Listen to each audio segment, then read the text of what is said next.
അപ്പൊ ഇതാണ് കേട്ടോ നമ്മുടെ വായ്പുണ്ണ് മാറാനുള്ള മരുന്ന്. ഹലോ ഹായ്, എല്ലാരും സുഖമായിട്ടിരിക്കുന്നോ? ഇന്ന് ഞാൻ വന്നിട്ടുള്ളതേ ഒരു കുഞ്ഞു ടിപ്പായിട്ടാണ് കേട്ടോ. എന്താന്ന് വെച്ചാല് നമുക്ക് എല്ലാവർക്കും പൊതുവായിട്ടുണ്ടാകുന്ന ഒരു അസുഖമാണ് വായ്പുണ്ണ്.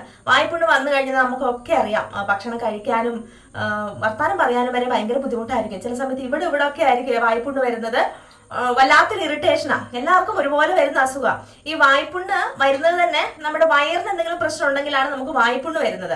അസിഡിറ്റി അങ്ങനത്തെ എന്തെങ്കിലും പ്രശ്നമൊക്കെ ഉണ്ടെങ്കിലാണ് നമുക്ക് വായ്പുണ്ണ് സാധാരണയായി വരാറ്.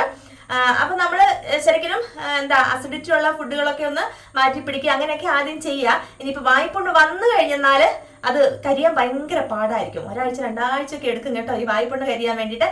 അപ്പൊ അത് പെട്ടെന്ന് കരിയാൻ വേണ്ടിയിട്ട് ഞാനൊരു കുഞ്ഞു ടിപ്പ് പറഞ്ഞുതരാവേ. വാ, ഞാനൊരു 2 കപ്പ് വെള്ളം അടുപ്പത്ത് വെച്ചിട്ടുണ്ട്. ഇതിലേക്ക് എന്തൊക്കെയാ വേണ്ടതെന്ന് വെച്ചാല്, ഇതെന്താണെന്ന് അറിയാവോ? ഇത് നമ്മളിവിടെ ആര്യവേപ്പിന്റെ ഇല എന്നാണ് കേട്ടോ പറയാ. ഇത് മുറിവണങ്ങാനും ഒക്കെ ഭയങ്കര ഔഷധ ഗുണമുള്ള ഒരു സംഭവമാണ് ആര്യവേപ്പിന്റെ ഇല. നിങ്ങളുടെ നാട്ടിൽ ഇത് എന്താ പറയാന്ന് എനിക്ക് അറിയില്ല. അപ്പൊ ഈ ആര്യവേപ്പിന്റെ ഒരു 5 തണ്ട് നമ്മൾ എടുക്കണം. 2 കപ്പ് വെള്ളത്തിലേക്ക് 5 തണ്ട് ആര്യവേപ്പിന്റെ ഇല എടുക്കണം.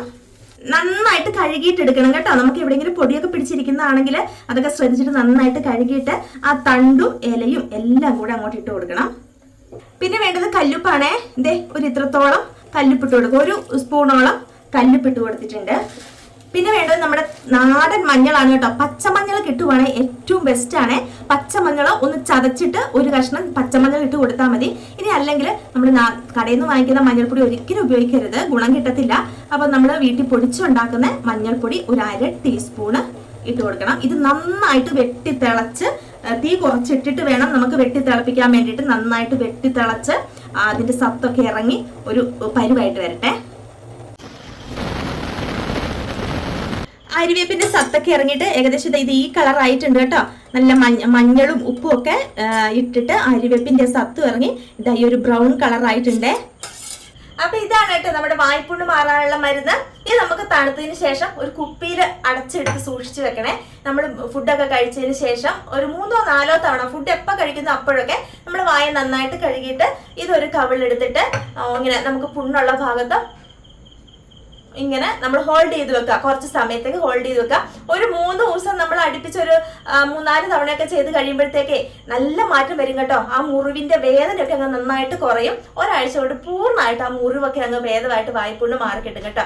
ഇത് ഞാൻ ഗ്യാരണ്ടിയാണ്. കാരണം നമ്മളിവിടെ ചെയ്യുന്നതാണ്. ഞാൻ പറഞ്ഞു തരുന്ന ഓരോ കാര്യങ്ങളും നമ്മളിവിടെ വീട്ടിൽ ചെയ്യുന്ന കാര്യങ്ങളാണ് കൂട്ടുകാർക്ക് പറഞ്ഞു തരുന്നത് കേട്ടോ.